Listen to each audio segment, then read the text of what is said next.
Muy buenos días, hoy vamos a hablar de otro coma hiperglicémico. Este es el llamado coma diabético, el conocido clásicamente como el coma diabético, pero realmente en la mayoría de los casos actualmente no se trata de un verdadero coma.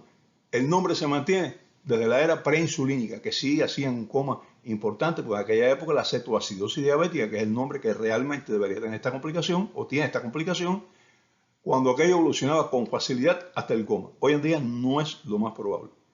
Actualmente es muy raro que lleguen a presentar alteraciones de la conciencia. Generalmente se detecta antes de que llegue esta fase, se trata y se resuelve el problema.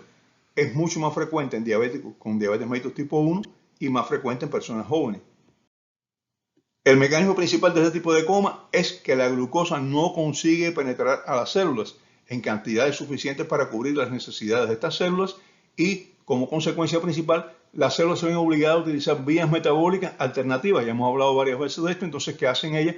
Utilizan ácidos grasos, utilizan aminoácidos. Los aminoácidos pueden transformarse en glucosa, o transforman en glucosa para utilizar esta vía y resolver el problema de la producción de energía. La ausencia de producción de insulina y el hecho que la glucosa no penetre las células en cantidad suficiente para cubrir sus necesidades metabólicas hace que el páncreas segregue grandes cantidades de glucagón. Por tanto, una de las características de este coma es la cantidad de glucagón en sangre, exagerada. Por otro lado, la insulina actúa en el tejido adiposo favoreciendo la síntesis de grasa. La deficiencia de insulina de los diabéticos en este tipo de coma hace que la célula adiposa comience a liberar ácidos grasos para la circulación. Tenemos aquí tres problemas. Problema número uno, las células del músculo estriado y las células del tejido adiposo pues no pueden utilizar la glucosa, no entra y tienen que utilizar vías alternativas que son aminoácidos que pueden transformarse en glucosa y ácidos grasos.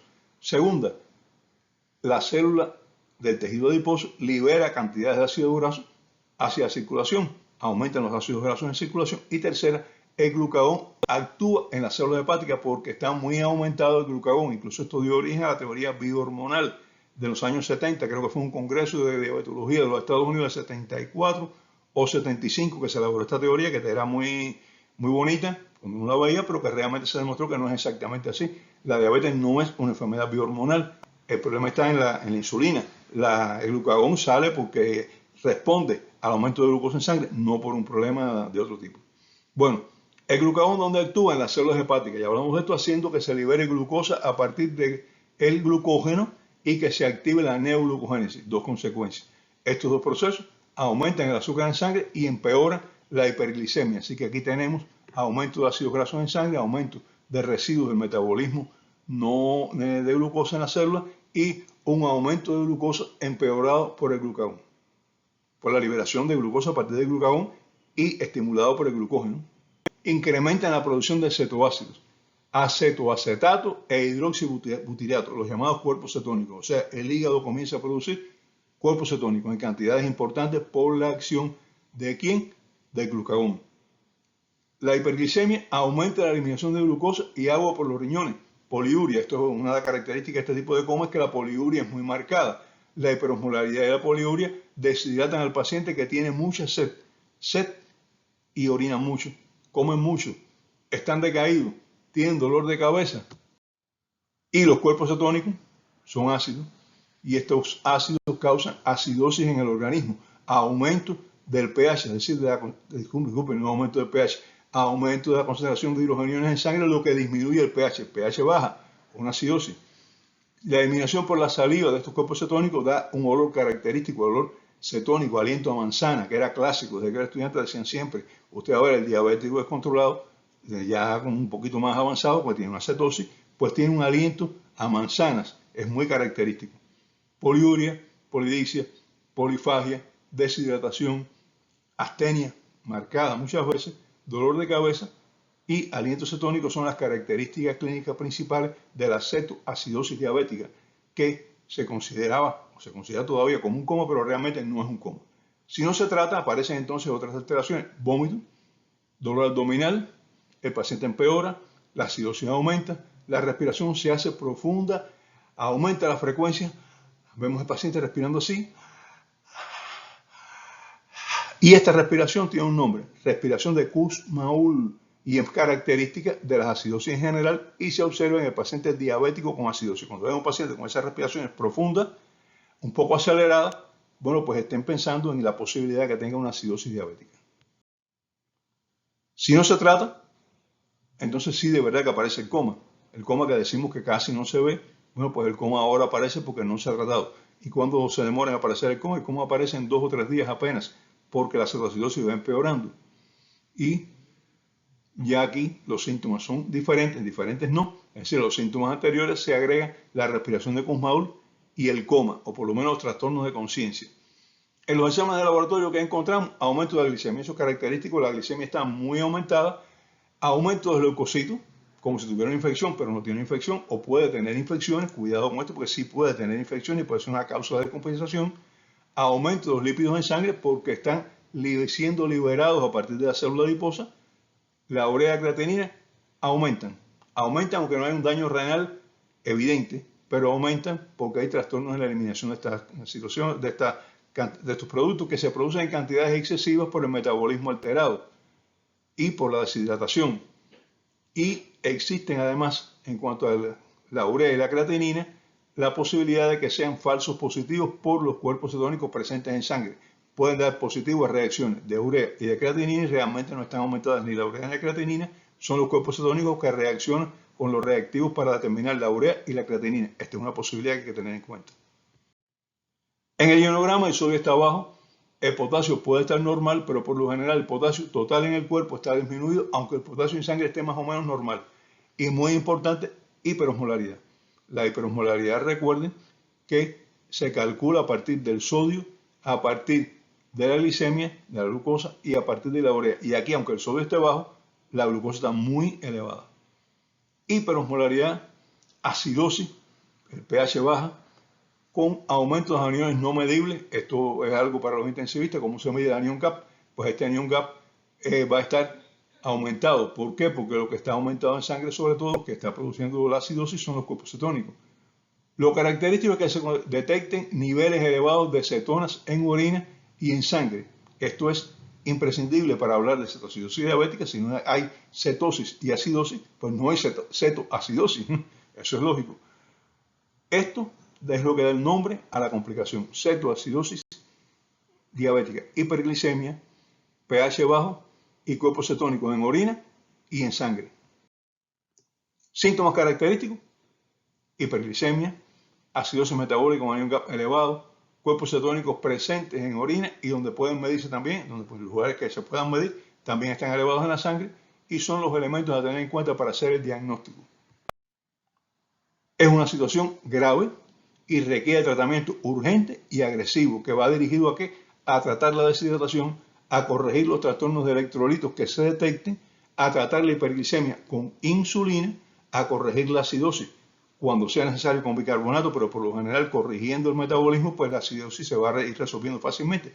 Detectar y tratar los factores que puedan haber causado la cetoacidosis, sobre todo las infecciones.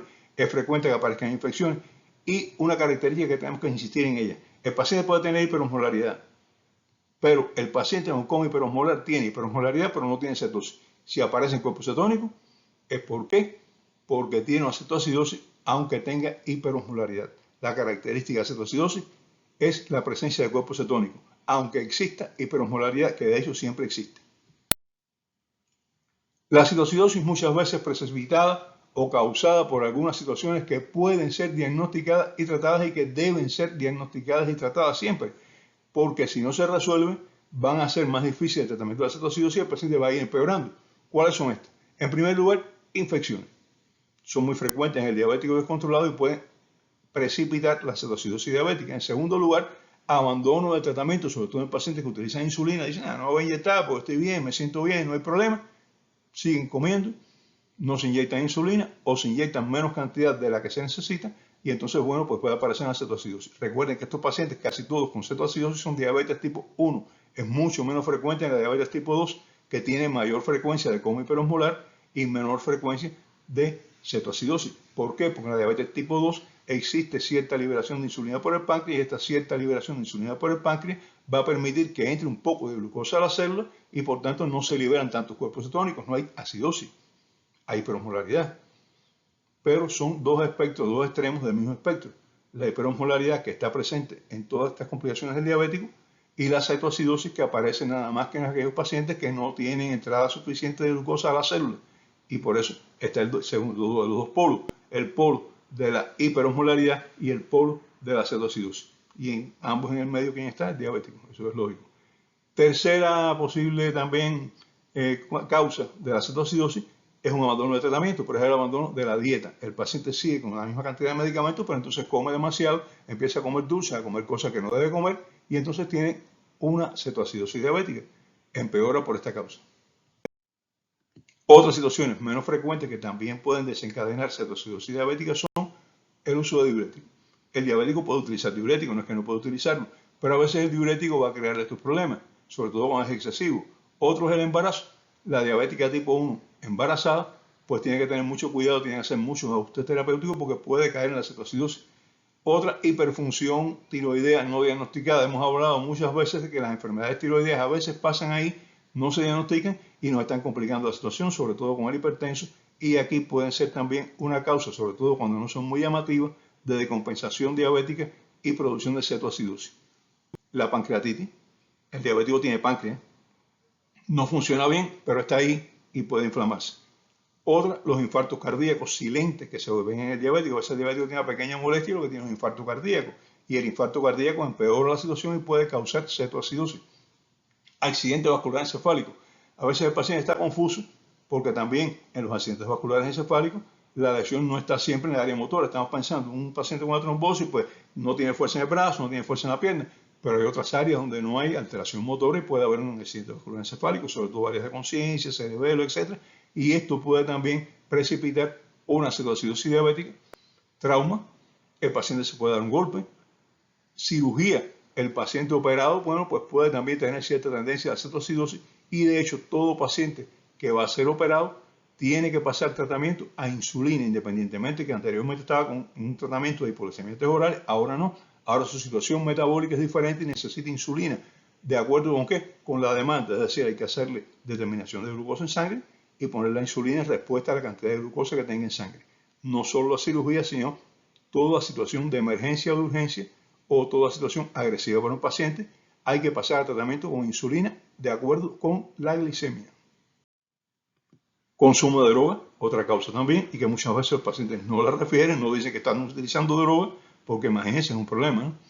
Edad avanzada, pasa en los ancianos, sobre todo si es el inicio de la diabetes, si la diabetes está comenzando. Y en general estas son las situaciones que hay que detectar y resolver las que se pueden resolver, porque por ejemplo el anciano no se puede resolver. Ya la persona de edad es una persona de edad y entonces desgraciadamente no se puede volver atrás. Bueno, llegamos al final de este programa y nos veremos en el próximo programa. Hasta luego. Chao.